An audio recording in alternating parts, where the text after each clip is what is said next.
Tout le monde est avec nous ce matin. Donc on va prendre ce thème au nom de Jésus. Est-ce que lorsque vous priez au nom de Jésus, lorsque vous faites les choses au nom de Jésus, est-ce que ça vous arrive d'invoquer le nom de Jésus dans vos situations, dans vos prières, mais aussi euh, dans votre quotidien? Est-ce que parfois vous pensez à Jésus et oui, en fin de compte, c'est toujours une prière, mais est-ce que vous vous adressez à Jésus? Est-ce que vous invoquez son nom dans vos situations euh, en prenant toujours la portée de ce que cela signifie? Est-ce que parfois notre foi euh, n'est pas à la hauteur de la puissance de Jésus? Je m'explique. Est-ce que parfois on croit en Jésus, mais on est tellement bouleversé par notre situation, par ce qui nous arrive, que on pense que Jésus ne peut rien faire, ou en tout cas peut-être ne fera rien parce qu'on a l'impression euh, qu'il est loin de nous, ou que nous sommes éloignés de lui. Le premier point que je voudrais aborder, c'est que ce nom de Jésus est la clé de tout. C'est-à-dire que ce en quoi nous croyons, ce en quoi nous espérons, n'est rien si le nom de Jésus ne nous avait pas été donné. Amen. Jésus est à la base de tout, Jésus est tout. Et, euh, et en fin de compte, même dans la Bible, dans l'Ancien Testament, lorsque Jésus n'était pas encore là, en tout cas n'était pas encore mentionné en tant que tel, avec ce nom de Jésus, en fin de compte, la Bible entière parle de l'œuvre de Jésus. Depuis la nuit des temps, depuis le commencement, Jésus était déjà. Jésus, donc ce prénom qui signifie Dieu sauve, est-ce que Jésus vous a sauvé? Est-ce que Jésus est Dieu qui est venu nous sauver? J'espère que c'est une réalité pour vous. Et si vous le croyez, on va un peu pousser ça ce matin. Le nom de Jésus est précieux, il est merveilleux. Hein. J'écoutais ce matin encore le chant Précieux Jésus. Jésus, tu es précieux, tu es merveilleux. Hein, on vient de chanter ce nom si merveilleux. Pourquoi il est si merveilleux? Pourquoi il est si précieux pour nous? Jésus, par lui, nous avons accès à l'amour infini de Dieu. Nous avons accès au chemin, à la vérité, à la vie éternelle. Jésus a dit qu'il était le chemin, la vérité, à la vie éternelle, mais si Jésus n'était pas venu, justement, nous n'aurions pas accès à Dieu le Père. Il nous a apporté tout ça, et grâce à lui, nous pouvons être adoptés par le roi. J'ai mis 3 petits points parce qu'en fin de compte, il n'y a pas que ça, évidemment, derrière ce que Jésus nous a apporté, il y a énormément de choses. Mais voilà, c'était pour pouvoir lister quelques petits éléments de ce que Jésus nous apporte. Euh, mais ceux qui vivent avec Jésus au quotidien, vous savez à quel point c'est riche. Jésus est à la fois le soutien de notre vie, c'est à la fois la joie infinie au quotidien, c'est à la fois celui qui va nous orienter, nous conseiller dans la volonté de Dieu, c'est celui qui est euh, notre avocat auprès du Père lorsque nous péchons, c'est notre grand frère aussi. Euh, c'est tout ça à la fois, c'est en même temps le bon berger, c'est voilà, c'est infiniment de choses et ça devrait être notre tout. Et c'est ce que je vous souhaite évidemment.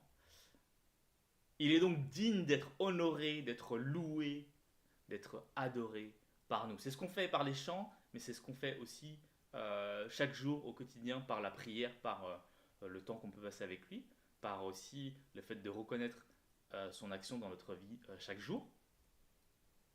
Et je voulais aborder ce point où, je ne sais pas où on est en arrière, hier je suis tombé sur une prédication et je trouvais ça intéressant. En fait, donc le pasteur Rich Wilkerson faisait une analogie dans sa prédication avec la foi et la clé Wi-Fi.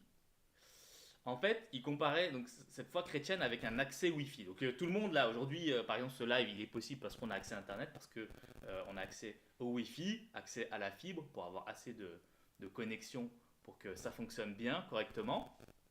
Et il faisait une analogie justement avec notre accès à Internet.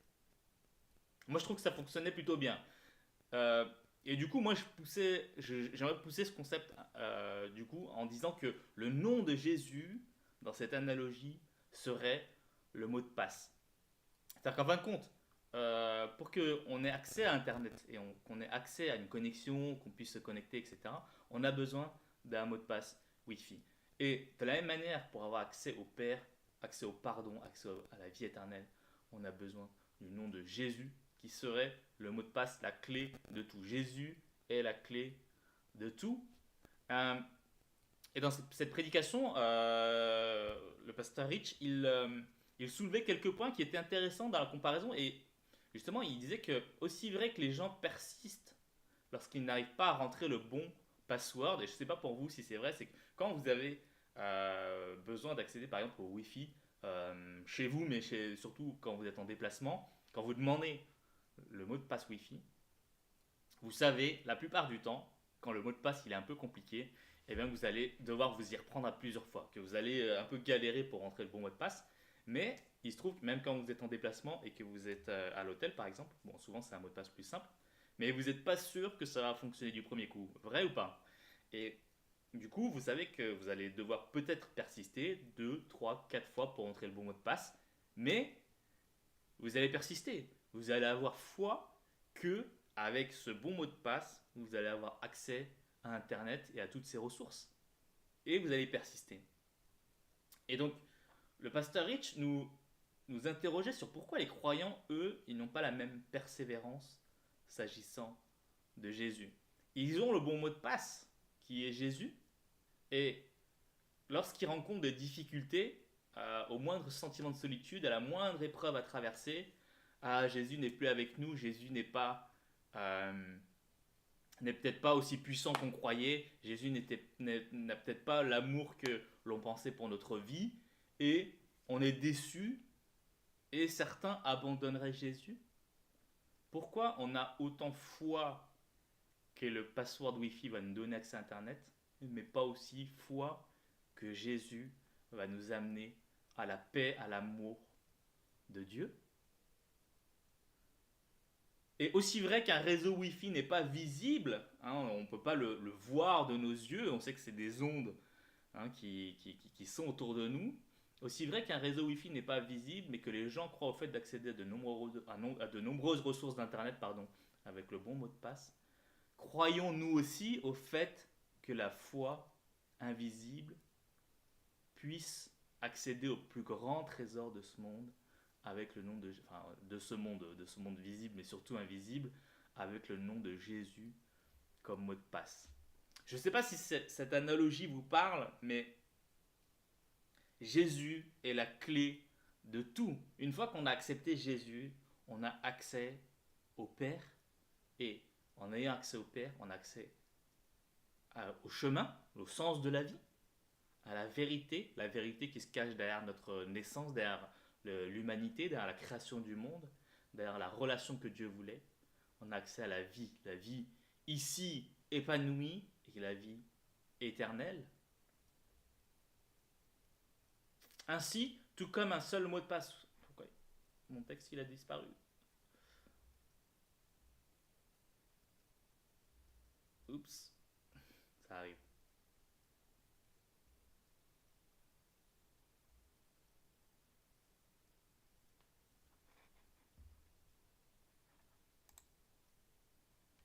J'ai mon texte qui a disparu. J'arrive. Tac.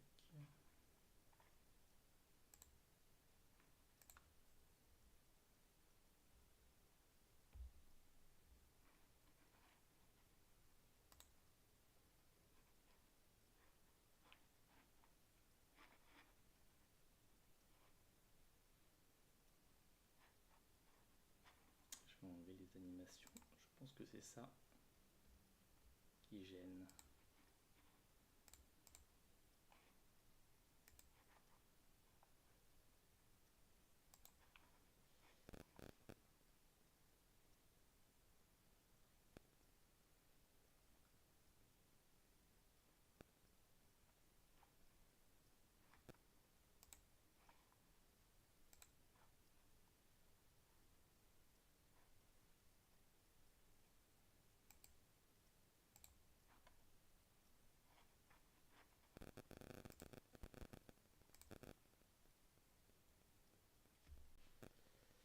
Alors désolé, j'ai des petits soucis techniques, c'est pas grave, on va continuer comme ça. Donc ainsi, tout comme un seul mot de passe permet d'accéder à tout le monde d'Internet avec sa foultitude de contenus, de même, un seul nom permet d'accéder au monde d'amour et de félicité infinie de Dieu. Donc vraiment, on a un accès, un seul mot de passe qui permet d'accéder à la totalité du monde de Dieu. Le nom de Jésus, c'est aussi un nom puissant qui commande à la création et aux esprits. Est-ce que vous êtes d'accord avec ça? On sait que Jésus commandait à la fois à la tempête, donc aux éléments de la nature, mais aussi délivrer les gens d'esprits mauvais. Et le nom de Jésus permet ça. C'est-à-dire que même quand Jésus est parti, il y a des gens qui chassaient les esprits en son nom. Mais attention, le nom de Jésus n'est pas à dégainer comme une formule magique. Il y a puissance dans le seul nom de Jésus-Christ. Le nom de Jésus-Christ, il est puissant pour énormément de choses.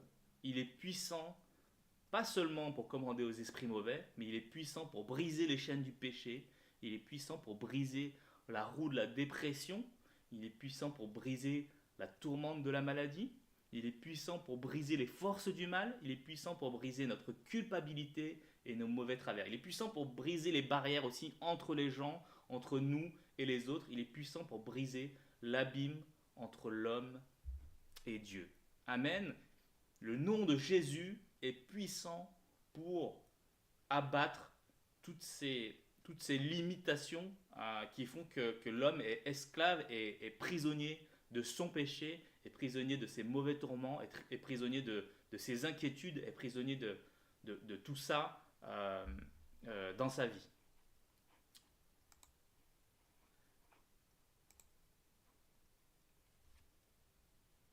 Philippiens 2, au verset 9 et 11, nous dit: c'est aussi pourquoi Dieu l'a élevé à la plus haute place et lui a donné le nom qui est au-dessus de tout nom, afin qu'au nom de Jésus, chacun plie le genou dans le ciel, sur la terre et sous la terre, et que toute langue reconnaisse que Jésus-Christ est le Seigneur, à la gloire de Dieu le Père.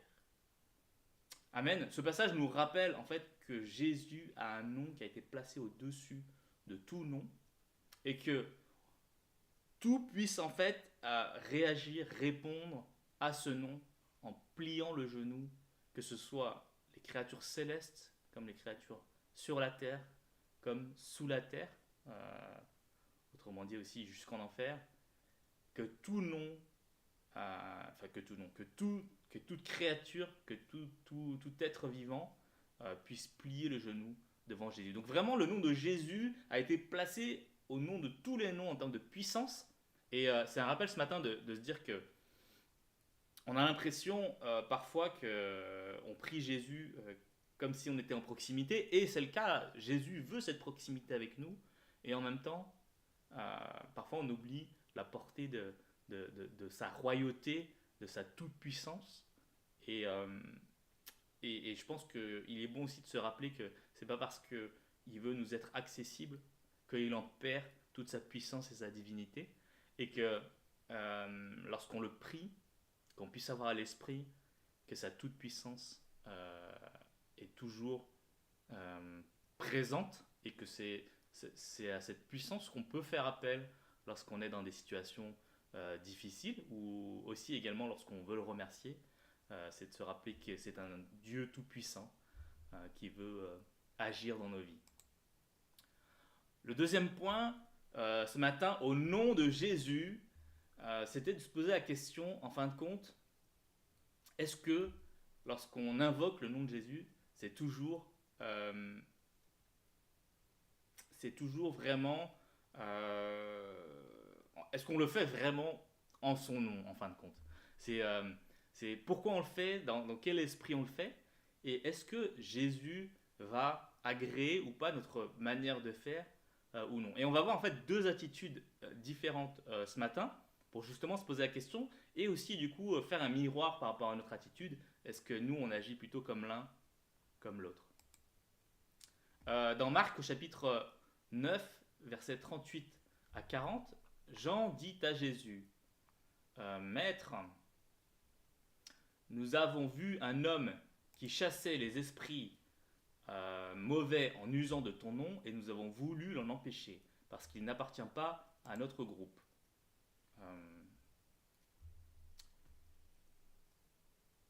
Mais Jésus répondit, ne l'en empêchez pas, car personne ne peut accomplir un miracle en mon nom et tout de suite après dire du mal de moi, car celui qui n'est pas contre nous est pour nous.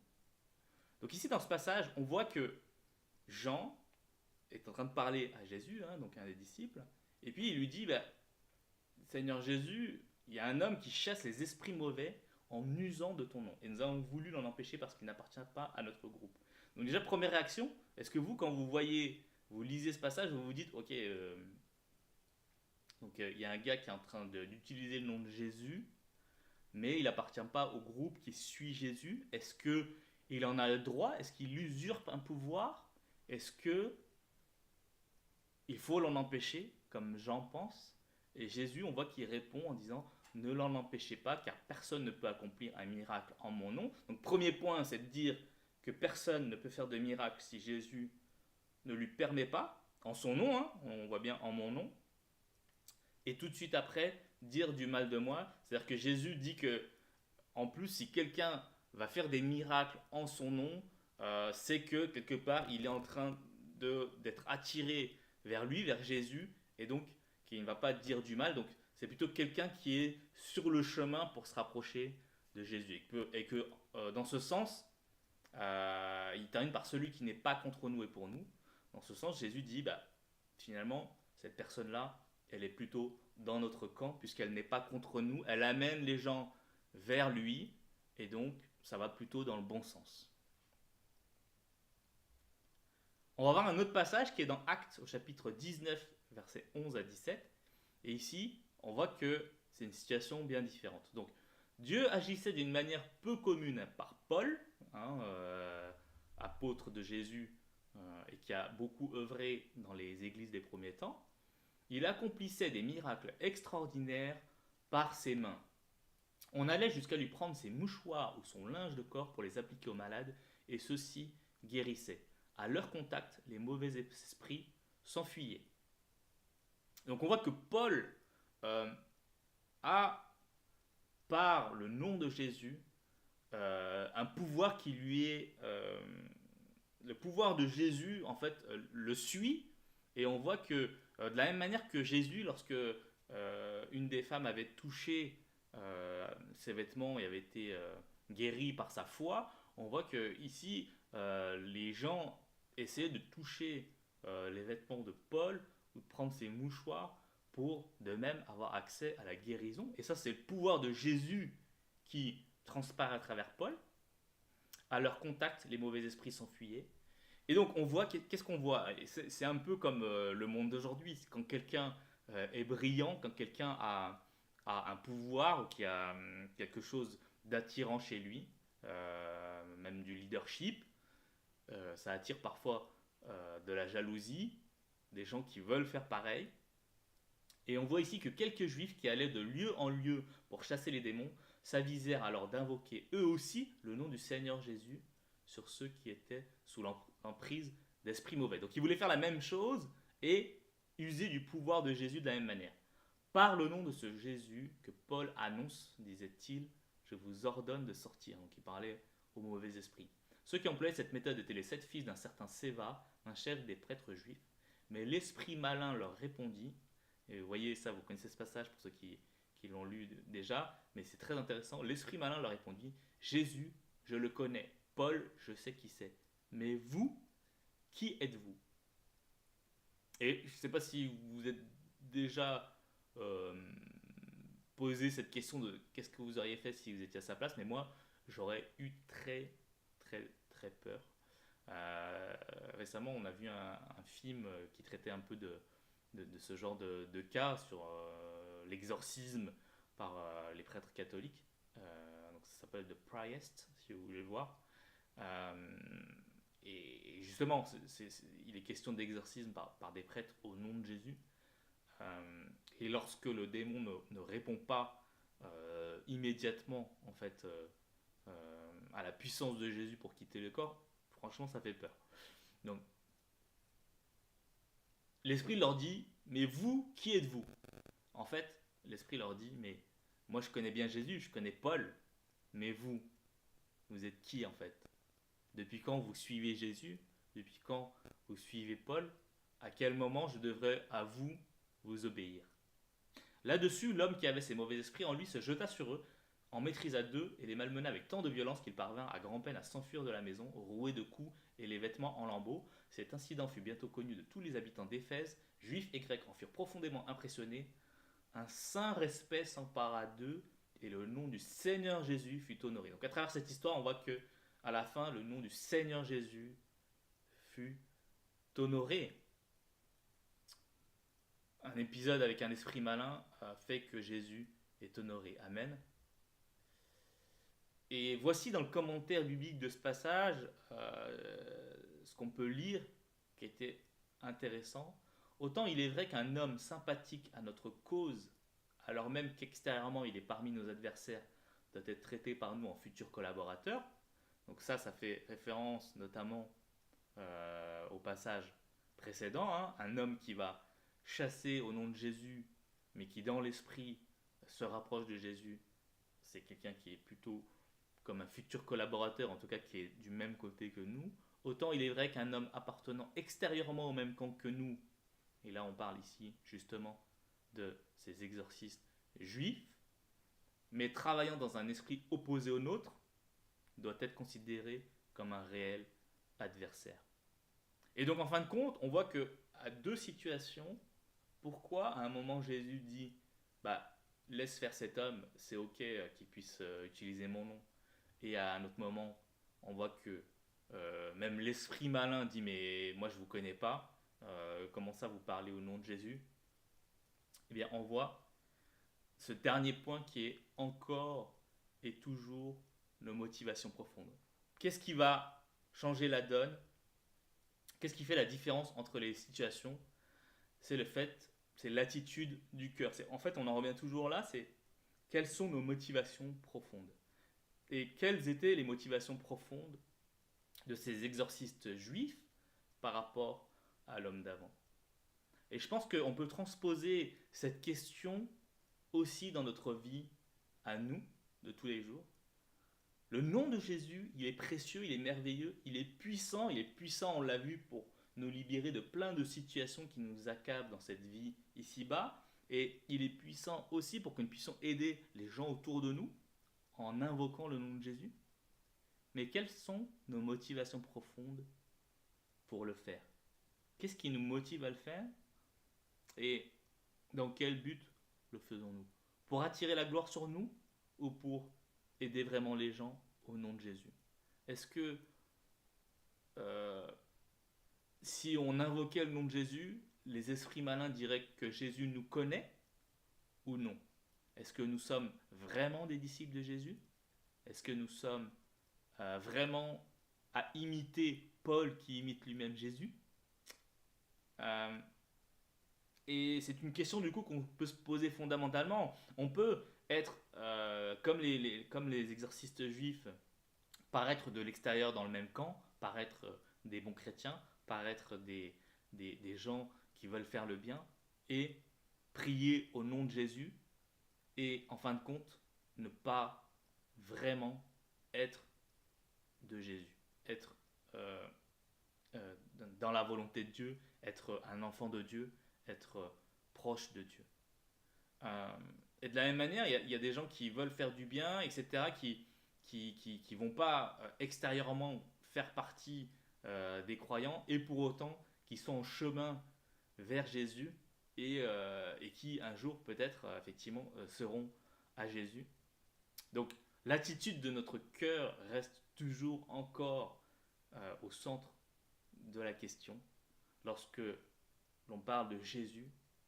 Et si on veut faire partie de cette famille de Jésus, c'est encore et toujours nos motivations profondes qui vont faire la différence. Dieu regarde au cœur.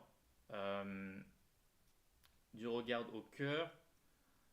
Et pour deux situations comparables, en fin de compte, euh, Dieu peut avoir une issue différente, puisque cela va dépendre de ce qu'il y a dans notre cœur. Comme on voyait Caïn et Abel, par exemple, c'était deux sacrifices, et pour autant, qu'est-ce qui a fait la différence? C'est le cœur, c'est comment ils ont voulu offrir le sacrifice à Dieu. De la même manière, Dieu peut avoir des situations, des issues différentes par rapport à nos situations, suivant ce que nous avons dans le cœur. Et c'est ça qui fera la différence. Et donc lorsque nous prions au nom de Jésus et que l'on veut aussi agir dans notre vie au nom de Jésus, que nous ayons les bonnes motivations pour le faire, il y a une grande puissance dans le nom de Jésus pour finalement transformer ce monde, mais ce n'est possible que si nous sommes vraiment de Jésus et que jusqu'à ce que les esprits malins puissent dire oui, oui, lui je le connais, il est bien un enfant de Dieu, c'est bien le frère, la sœur adoptive de Jésus. Amen. Et c'est ça notre aspiration, c'est que nous puissions être reconnus comme des disciples de Jésus, comme des petits Christ, comme donc des chrétiens. Amen. On va prendre